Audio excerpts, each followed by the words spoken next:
This episode is brought to you by LifeLock. It's Cybersecurity Awareness Month, and LifeLock has tips to protect your identity. Use strong passwords, set up multi-factor authentication, report phishing, and update the software on your devices. And for comprehensive identity protection, let LifeLock alert you to suspicious uses of your personal information. LifeLock also fixes identity theft, guaranteed or your money back. Stay smart, safe, and protected with a 30-day free trial at LifeLock.com/podcast. Terms apply. Welcome to Fine Tuning with Drew Taylor, your one-stop shop when it comes to animation news and commentary.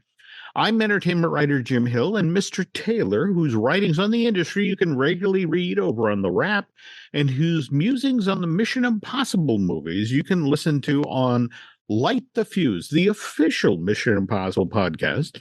He and I are recording this week's show on Friday, December 15th, and apologies for this animation news show being missing in action for the past few weeks. I don't know if you folks heard, but we lost Aaron Adams, the very talented gentleman who edited all of the podcasts here at Jim Hill Media back on November 29th. And to be honest, we're still kind of picking up the pieces. By the way, speaking of Mr. Adams' sad passing, Len Tessa and Tim O'Brien have set up a GoFundMe to honor Aaron's memory. You can find that at tinyurl.com/Aaron Z. Adams. And just so you know, all funds collected there will then go to Sabrina Geiger, Mr. Adams' widow. So if you haven't spared this holiday season, well, Mr. Taylor and I would really appreciate it if you could please donate to that GoFundMe. Anyway, look, Aaron's kind of a hard act to follow. We're definitely going to miss him around here. I'm still trying to figure out what I'm going to do with Marvelous Disney, the podcast that I used to co-host with Mr. Adams. But mind you, Aaron was always lecturing me on how sacred the schedule was, that how you actually disrespected your audience if you didn't deliver shows on a regular schedule and in a timely manner. And I want to point out here that Drew was the guy who actually suggested setting up the GoFundMe for Aaron's widow. And also for the past 10 days, he's been relentlessly after me about, what are we going to do to fine tuning? So here we are, listen, it was from people bothering us on social media as well, and it was. Yeah, so, I mean, for a long time, you and I didn't know what to do, how to do it, and but I'm happy to see you, Jim. I'm happy to be back. Yeah, same thing here, and I'm also happy that Eric Hersey has agreed to step in for a bit and help us with production while we get the whole editing thing sorted out. So, anyway. Lots of animation news happened while Drew and I are away, and so we should probably get to that. And speaking of which, I should mention that the news portion of Fine Tuning is brought to you by TuringPlans.com.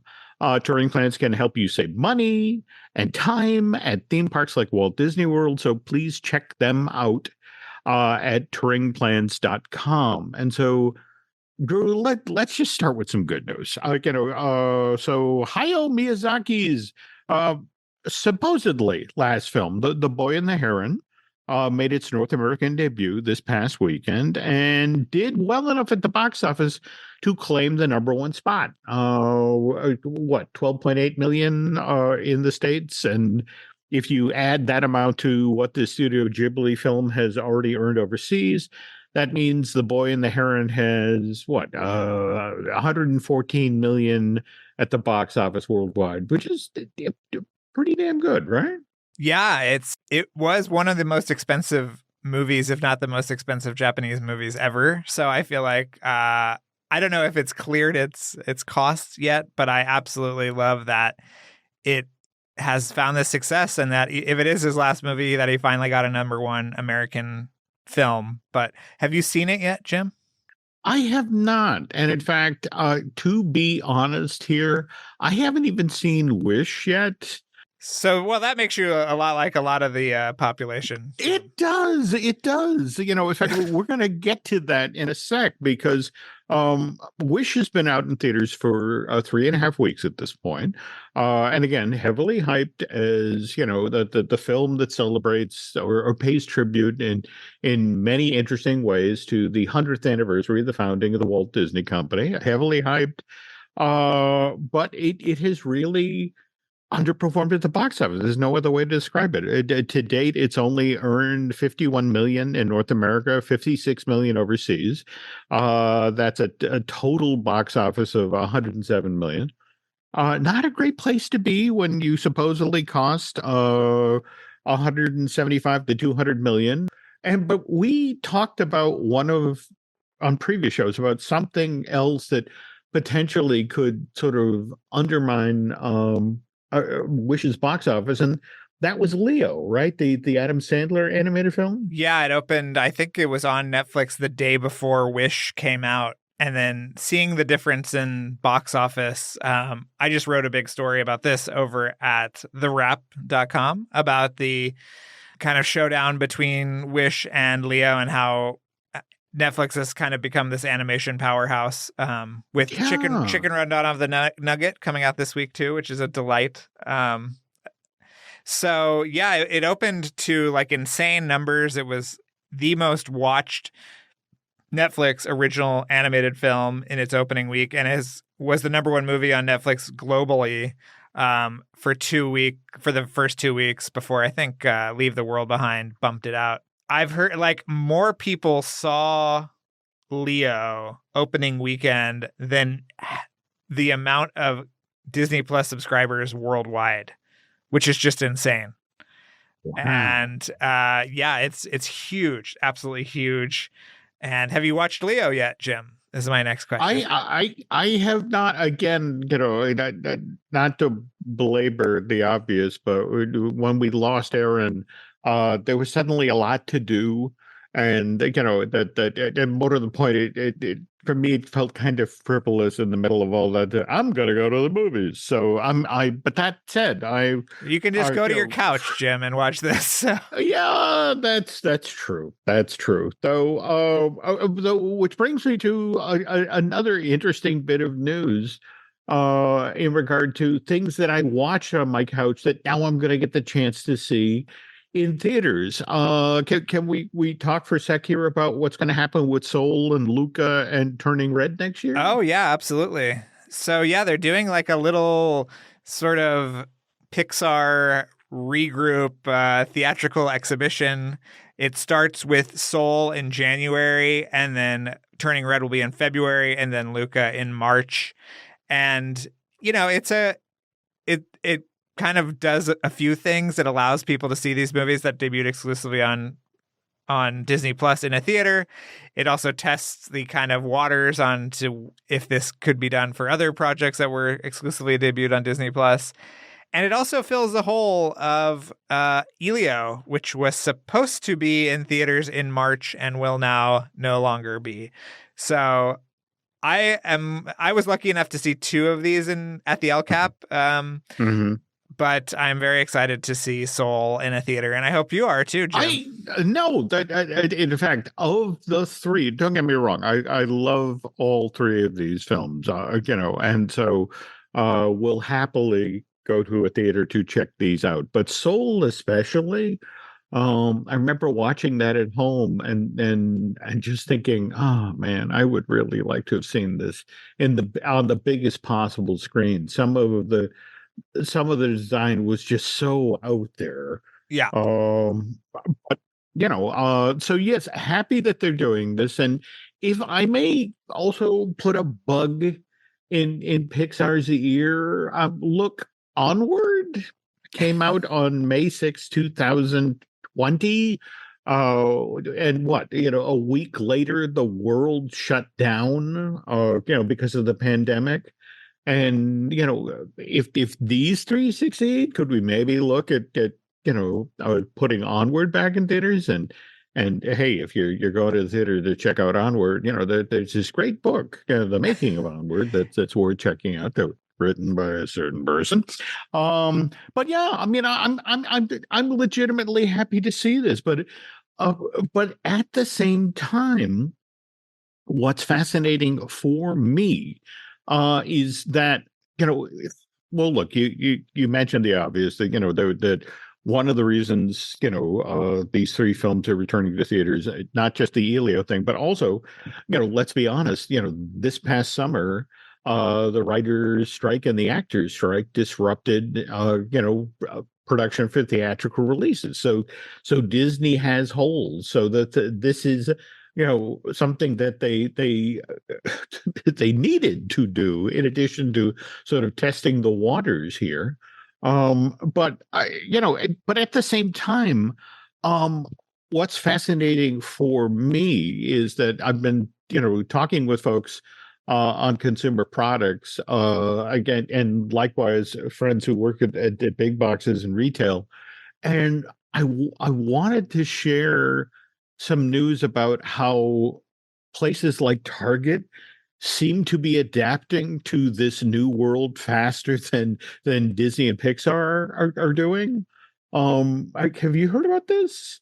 How they're now reconsidering how they do their product buy, with the notion that if the time that kids are most likely now to discover a new set of characters for a Pixar film or a Disney film when it shows up on Disney Plus, that's when you do the big toy buy.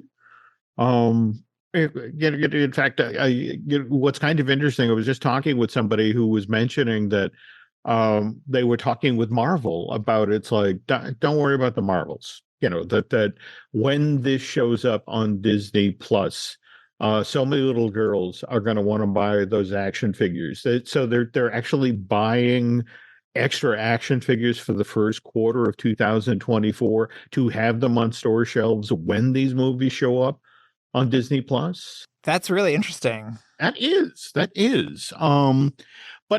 But at the same time, though, let's talk about, for example, migration. The new Illumination film arrives in theaters, I want to say here in the States, on the 24th or thereabouts. I mean, it's sort of sliding right. It's Christmas. Yeah, it's a Christmas movie. Yeah. All right. Yeah. But it's already opened overseas and in a number of markets. And I guess the play term is there have been soft ticket sales so far. Weren't you mentioning that you talked with the filmmaker about his own concerns about this, or? Yeah, I mean, I think that he, his name is Benjamin Renner. I moderated a great Q&A with him, Jim. I don't have to tell you that, at the Grove last weekend. And we kind of hung around before the show. So he was a little concerned, not about his movie or how good it is, because it really is wonderful. I watched it again before I did the Q&A, and I just love this movie. I think it's so great. It's my favorite Illumination movie. I'm going to go on record and say that. Wow. And okay. He just said, it's hard. It's hard to launch original new IP and new characters. And Illumination has gotten so good at, kind of grooving into these pre-established franchises. Even, Mario Brothers, which was not their franchise to begin with, but is a franchise that we all know and love. And he just says, it's just tough. It's tough to get the word out, to penetrate the audience, kind of awareness. And, but yeah, I think it will find its audience. I want to point out, Puss in Boots opening in a similar corridor last year that kind of stayed around and, gathered a lot of steam, and then ended up being an unlikely kind of Oscar powerhouse. It did. It did. And don't get me wrong, Universal is doing some interesting things. I don't know if you've seen, for example, the giant inflatable that's sitting in, the Universal Florida Lagoon, or... I saw it, of the little baby duck. Yeah. Yeah, the little baby duck. Likewise, out in Hollywood, they actually have a walk around of the baby duck. And I don't know if you've seen, there's actually a great Jersey Mike's ad that sort of has fun with the fact that Danny DeVito does the voice of the cranky Uncle Duck. And has this duck stealing Jersey Mike things. I mean, they're doing clever stuff, but I just don't know if... Again, I feel like this is another one of these films that's going to get found when it shows up on streaming rather than in theaters. And Yeah. um You'll also and it appreciate just this, Jim, that on the Mhm, backlot tour at Universal, mhm. the tour guide actually says, "Oh, we're gonna have to stop for a duck crossing," and then they play a little video on the screens inside the Oh, trams. It okay. is like it. Listen, the amount of synergy that is going on in that backstage tour these days is insane. The Oh, amount of time the word peacock has been uttered uh, is shocking. But you just got over there in the past week or so, right? yeah, I went. Yeah, I went with my buddy Mikado, Mhm. and we had a great time. It's a lovely park. Thank you to Universal for letting us hang out. It was Well, great. But cool.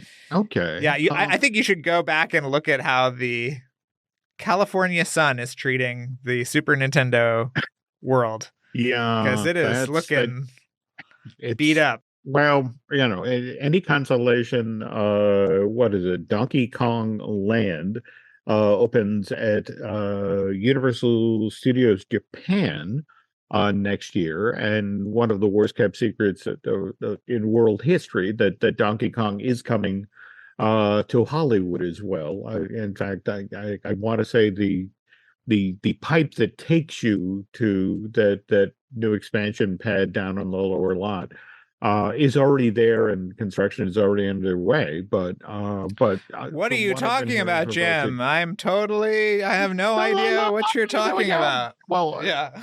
and what I've heard from friends at Universal Creative is they will use the opportunity of the opening of Donkey Kong Land in Hollywood to revisit Super Nintendo World and do a paid job and replace some of it's actually the printed stuff that's up that is faded the fastest. But um anyway, getting back to streaming now. I mean, I guess for me, what bothers me about streaming, especially when it comes to animation, is so much of this world is driven by algorithms, and and there's kind of a mindset to the effect of, all right, 3 seasons and done. And in fact, did you see where a friend of the show Josh Gad, while we were away, revealed that Central Park will end after season 3? So I did see that. It sort of surprised me because of all the streaming services, Apple TV kind of has the most follow through in a lot of ways. Like they really stick with their shows. They're really committed. I don't think anyone is watching them, but a lot of them are really terrific, including Central Park. So I was sad to hear that. But the at least we same thing had here. it. Listen, in 10 years, if it's like Futurama, Jim, and we'll be revisiting Central Park many times over our lives. This is true. And You know, speaking of revisiting, one other Target related thing I wanted to share with you, because again, I remember you were a big fan of Angus MacLean's Lightyear. In fact, you huge. bought the full Yeah. size socks, from Yes. Studio From Super 67, Super Super Se- 7. Super Yeah. 7. Well, here's the interesting thing. And again, this is one of these things where it's like, I want the entertainment press to circle back on this, because everybody's written off, Lightyear as, well, that was a Pixar failure. And, it didn't find its audience. It didn't perform at the box office, but now it's available on Disney Plus. And the interesting thing is kids seem to have found it, because in Target right now, if you go into their holiday section, what's fascinating is they have a wall of the hot toys. And for example, one area of the hot toys is toys that key off of Illumination Super Mario movie. Likewise, there's there's Jurassic Park toys. There's actually Toy Story toys. In fact, they have the Buzz Lightyear with the action judo chop. But there also in the mix are Lightyear toys, and not discounted Lightyear toys, Drew. Lightyear toys at full price. That Oh, somewhere interesting. somebody that there's enough demand for Lightyear. And remember, that's what, June of 2022. So we are, what, 18 months since that film came and went in theaters and was written off as a failure. And here's Target putting toys from that film in their, this is what parents are looking for as they're shopping for their kids this holiday season section, which again, I think is fascinating. But again, that's the other thing I think we're seeing happen in real time. We're watching the folks who have always been a part of, how movies make money, the folks who handle, the retail spin-off toys, who are looking at what's going on with the new viewing patterns and deciding, okay, maybe we don't need to do all of our buying up front for theatrical. Maybe we need to hold, a good chunk of this back for when these things show up on streaming. So That's really interesting. and by the way, next week, folks, when Drew and I come back, we're going to be doing our year in review and animation show, and we'll then look ahead to what's coming out in 2024 and make our bets about what's going to land, because there are three coming that I think potentially are going to do well at the box office. Obviously, Inside Out 2. We have Despicable Me. It's 4, 4, yep. And then we have Kung Fu Panda 4, the trailer of which just dropped this past week or so. And what did you think of that? I thought it looks really, really good. I got to talk to Mike Mitchell, the director, who you and I know from a million things, including several Shrek properties and the second Lego movie, which I thought was really great and kind of underrated. They're very excited about it. They said that they are, very inspired by new kinds of action cinema. Like there are shots in the movie that are inspired by GoPro and things like that. And they're also really excited about bringing back a lot of characters, including Ian McShane, who Mike Mitchell thinks is the best DreamWorks villain ever. And I think that it's hard to refute that. Tai Lung. Yeah. Tai Lung, yes. That's the thing. For me, the original Kung Fu Panda movie was, it's still sort of the gold standard for that series, largely because I don't think I've ever seen anything that topped the Tai Lung escaping from prison scene. Oh, I love that scene. Yeah. That is just crazy. Although I do like the stuff in the third movie where they're in the kind of like, afterlife or whatever. It's pretty great. You're not wrong. I mean, that and again, that is half the fun of the Kung Fu Panda movies, is they go with crazy visuals. But again, Tai Lung was such a great villain, and it's so nice to have him back, even fleetingly. From the trailer, he doesn't look like he lasts all that long in the film, but yeah, so that comes out March 8th. Despicable Me 4 is first week of July, and then Inside Out, I want to say, is the middle of June. And again, Elio has now been pushed back to 2025, right? Yes. Let us hope that Elio sees the light of day. Yes. Okay. Yeah. All right. Because I have to admit, I was kind of intrigued by what's going on up in Emeryville, how, things were going great guns. So much so that they have the Steve Jobs building, and then they have the Brooklyn facility there in the campus. And they at one point they really thought that they were going to need additional space, and they actually began renovating that building that was right across the street from the campus. I want to say 2100 Park Avenue.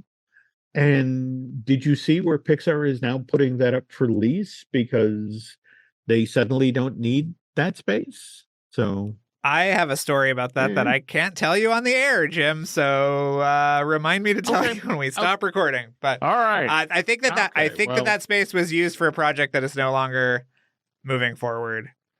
And they were trying to figure out what to do with it. That's my understanding of what it was. But I think that right now they're at Emeryville right now. They're sort of reevaluating the slate and seeing what's fitting in with the kind of, ethos of the studio.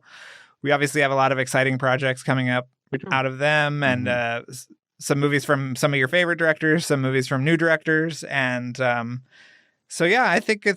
don't think there's anything to worry about up there. I just think it's some strategic realigning, Jim. We're shifting some things around, and Okay. But well, I don't know if you saw the 2-hour-long special last night on ABC, the 2020 that looked back at Disney 100, but obviously Pixar was a big part of that story. But again, it was interesting because it's interesting to tell the Pixar story without including images of John Lasseter. On the other hand, they talked about Disney animation, and two gentlemen who were talking heads as part of this were Mark Henn and Eric Goldberg, and Drew and I just learned over like the past week to 10 days that that was kind of a victory lap because these two gentlemen are leaving the company, right? Well, I've actually got some clarification on Goldberg is still going to work for the studio. In what capacity, I don't know, but we know that he won't be in Southern California. I don't know what is going to happen to his teaching. But do you know, Jim? All right. Well, that is great to hear. But at the same time, the interesting that he'll be working long distance for the company on special projects or that sort of thing. We'll tell you what, folks. In order to do this right, Drew and I got to take a quick break here, and when we're going to come back, we're going to take some time to look back at the careers of Mark Henn and Eric Goldberg at Walt Disney Studios. But before we do that, there's this. This episode is brought to you by Battlefield 6. Battlefield 6 is the ultimate all-out warfare experience. Rip through the skies in aerial dogfights. Demolish your surroundings for a strategic advantage. Harness complete control over every action and movement using the kinesthetic combat system. Drop into multiplayer with your squad, or fight furiously as a member of the Dagger 1-3 squad in a gritty, adrenaline-fueled single-player campaign where you'll defend a world on the edge of collapse. This podcast is brought to you by Carvana. Carvana lets you buy your next car on your terms. Explore a massive inventory online, filter for what matters, and find your perfect match. Then choose delivery to your home or pick it up at one of Carvana's iconic car vending machines. Every car also comes with a 7-day money-back guarantee, so you can make sure it's the right fit. Buy your car on Carvana. Delivery or pickup fees may apply. Limitations and exclusions may apply. See our 7-day return policy at Carvana.com. Carvana. And we're back. Wait, before we go any further, Jim, I have to brag and shove something in your face before we continue. Okay. We all saw online that Art of Nimona PDF that was floating around. But right here, I have a physical copy, Jim. There were only 100 printed, and your boy got one. So not only did I get the Tom Cruise cake this week, I got the Nimona book. So a fine day for and just not to make it too obvious, but again, that I am so far off people's radar at this point. I actually got, once upon a time, Nancy and I would get the gift box from Pixar, and this year I got the digital Christmas card, as in, it's just like, oh no, we don't want to waste time. I miss the real card. Don't you miss it, Jim? I miss the real card. I do. It was so good. Anyway, but that that's what a great score. Holy cow! And yes, and more to the point, given how much the two of us enjoyed Nimona, it's in fact, wasn't that part of the info dump about Leo? To the effect of how well Nimona had done with subscribers to Netflix. I've heard that there's some surprisingly like movies you don't think of as being like big hits that on Netflix are huge.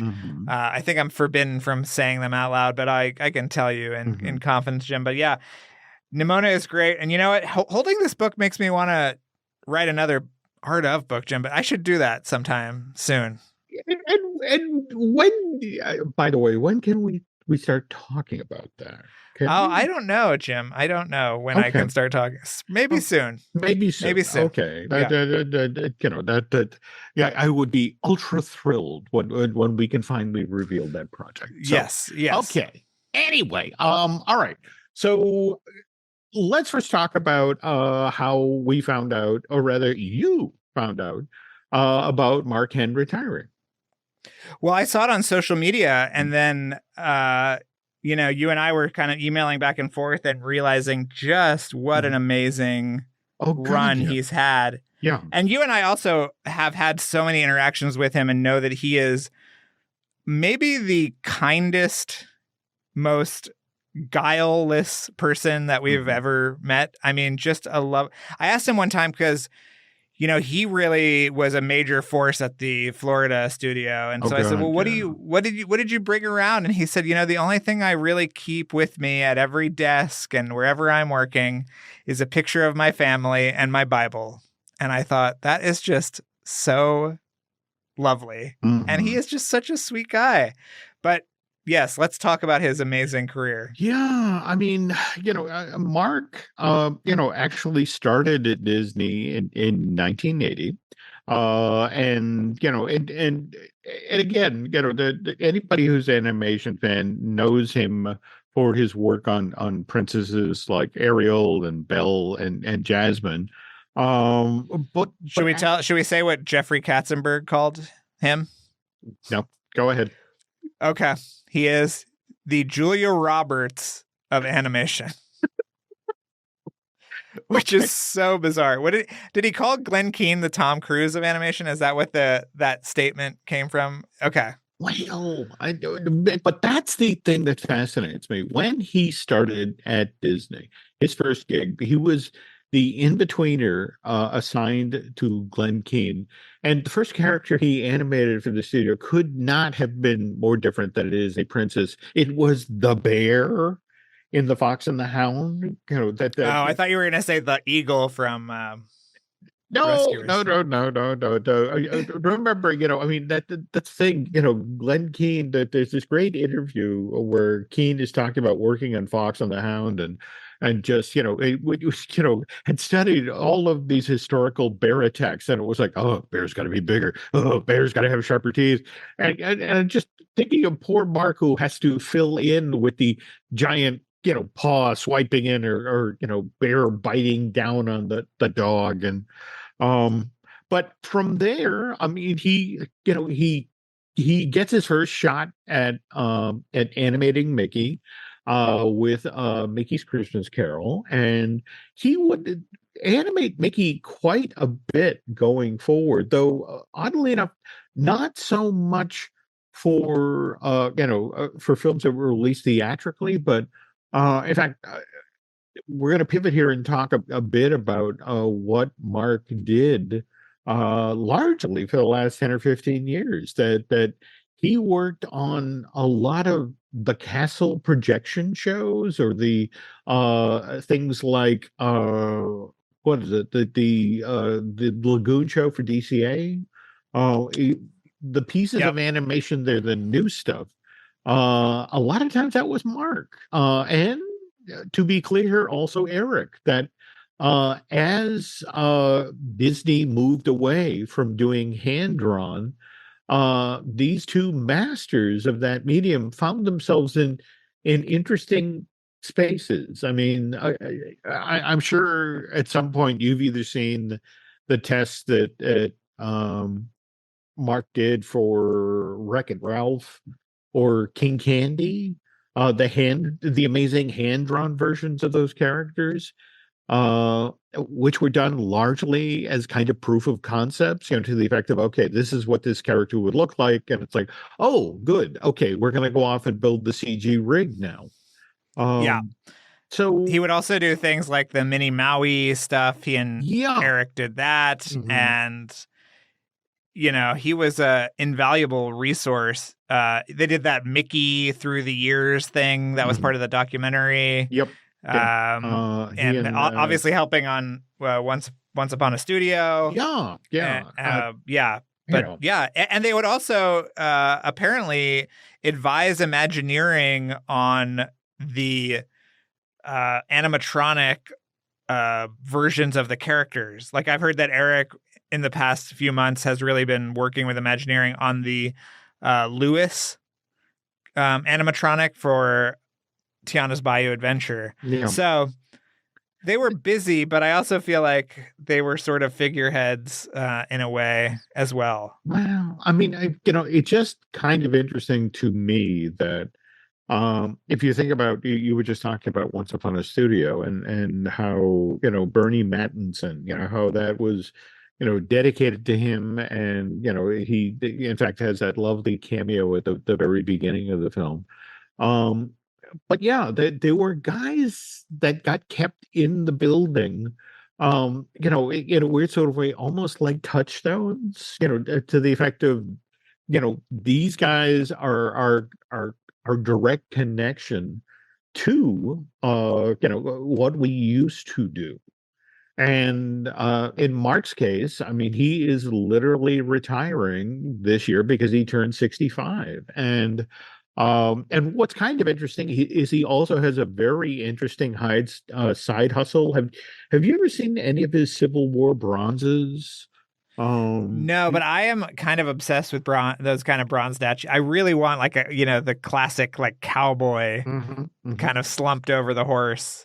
But I know that he has exhibitions of this stuff fairly regularly. He does. In fact, he came out. He was the guest at Dayton, Indiana a few years back. So I got to spend a lot of one-on-one time with Mark, and it was fascinating to listen to him tell the stories, of his career, and also talk about, what was going on now at Disney, and the fact that he was grateful for entertainment, giving him the opportunity to work on shows like the Castle shows, and those in and of themselves were animation challenges because you're literally, it's one thing to draw for a character that's going to be projected on a big flat screen. It's quite another to figure out, well, how do I move this character from, this wall of the castle to that wall of the castle? Did Mark say anything about how did he ever want to like direct a feature or anything? To be honest, he did John Henry. In fact, I got to visit him at Walt Disney Feature Animation Florida while they were working on John Henry. Though, the other aspect of John Henry that was kind of the ugly little secret was, John Henry was the project that was supposed to make Song of the South palatable. You've heard this story, right? Yeah. The idea that Disney was going to do a piece of animation that would show how the company had become evolved when it came to African American folklore, and for some odd reason, the company never followed through on that. So, was that supposed to be for Fantasia 3000 or whatever they were calling it? It's so interesting you bring that up because that's actually a part of the Eric Goldberg story. I mean, remember, he was working on Rhapsody in Blue as a standalone project. Now, that was a passion project of his own. He had, obviously befriended, Al Hirschfeld when he was working on Aladdin. The genie really, drew or pulled a lot of its look and its lines from Hirschfeld's caricatures, and he wanted to do, instead of one character, an entire film in that. And and that's how loose the construct was for the Fantasia Continued. The notion was he showed the work in progress through Disney, and this was after he'd already done his thing with the flamingos, and it's like, oh, we have to have that too, and it's like, oh, I have two chunks of this movie. But yeah, I mean, what was interesting about Fantasia 3 was that it was mostly supposed to be international music. In fact, a couple of the chunks of it did eventually make it out into the world as kind of standalone films, like One by One and the Little Match Girl. Yeah. Goldberg told me one time that he had pitched so many segments for a third Fantasia, and we're talking about in the last 10 years that they had started calling it the Goldberg variations. That they could have had an entire Fantasia just of his stuff. But anyway. Oh, and speaking of Mr. Goldberg, I remember him telling the story about his version of the Frog Prince. That you mean Shrek? Nobody's supposed to know about that. Oh, sorry about. Okay, so all right. Well, anyway, look, Mr. Goldberg and Mr. Henn, have put in their time at Disney. But again, it's interesting that Mark is officially retiring, whereas Eric, and again, this is something Drew and I learned about through social media. Sue, Eric's wife, put out a notice via Facebook, to the effect of, this is the only way I know how to reach a lot of you. But, we're relocating. That, we found a house in the Midwest, and, I'm going there to get it set up. And Eric, Eric's, staying behind. And the inference, I guess, at that point was Eric was finishing projects, but from what you've heard, Drew, that maybe he's going to hang on a bit longer. He has stuff that the company wants him to do. Yeah, well, I mean, we heard about that kind of 2D pilot program that they put into effect earlier this year, and I believe he was the one that was kind of overseeing that.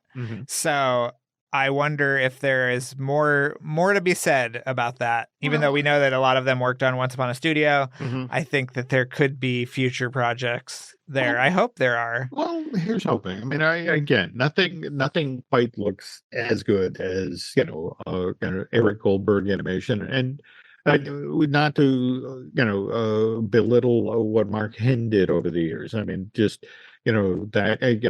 just the stuff that he did for Mulan, or for that matter, for Princess and the Frog with Tiana. I mean, just great work. And but again, these guys have worked hard, and they deserve a break. And if Mark wants to step away, and Eric wants to sort of wind down what he's doing to Disney, they've earned it.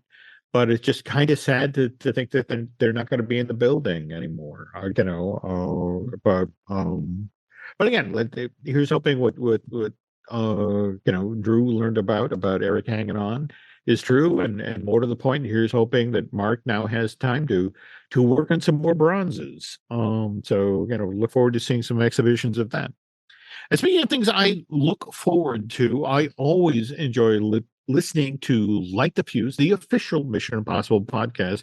But the past week or so have been especially good. So when did you and Charles actually sit down with John Woo? It was on November 30th, based on the file I just got rid of on my phone. We sat down with him at his office in LA, and it was very interesting because he was like, how long is this supposed to be? And I said, well, we put 45 minutes on your calendar, and we ended up talking to him for an hour and a half, and it was absolutely amazing. He was so lovely and generous with his time. And when we got done with the interview, which you'll hear the second part today, the same day that this episode comes out, it was very cute because his assistant had actually brought out Mission Impossible 2 posters, original Mission Impossible 2 posters from 2000. and he sat there and signed them for us, and it was just so lovely. It really did just like make my heart soar. And then as we were leaving, you know, I was like, "You are a legend," and he was like, he was just bashful and said, "No, no, no, no, no," and it was. I'll never forget it. He was wonderful. He was absolutely wonderful. And so yeah, that's what you can look forward to. This week is the second part of our John Woo interview. So cool. I crazy enjoyed that interview. So, and by the way, we have some other podcasts here if you want to listen to stuff. We of course have Disney Dish that I do with Len Testa, and Brian Gahn and I will be recording a new Looking at Lucasfilm sometime later this weekend. I'm still trying to figure out what to do with Mud Folks. Again, I've got Aaron in my head saying, respect the schedule, deliver for the audience. At the same time, it seems kind of disrespectful to proceed without him, but I'll figure something out. Our other project, Len and I, the Disney Unpacked, our first ever video series, third episode dropped early this month, has Jim Schul talking about the design and development of Disney MGM. Jim was on the ground and has some amazing stories about being in the trenches working on that one. Let's see what else. I'm almost hesitant to ask this, given that just when I think that Twitter and X can't get any worse, it gets worse. So it gets worse. We're still there, Jim. Anymore. We're all there. Okay. Yeah. You can find me at Drew Tailored on all the various social media platforms. And Jim, where can people find you? Well, again, you can find me on Twitter and Instagram is Jim Hill Media, and on Facebook is Jim Hill Media News. Okay. Before we close out here, folks, want to ask a favor. If you could head over to Apple Podcasts and rate and review, well, not just the show you're listening to right now, Fine Tuning, but also Light the Fuse, the official Mission Impossible podcast. That would be a lot of help there. And also, just to sort of circle back to where we began today's show, just want to remind you about that GoFundMe that Len Testa and Tim O'Brien set up.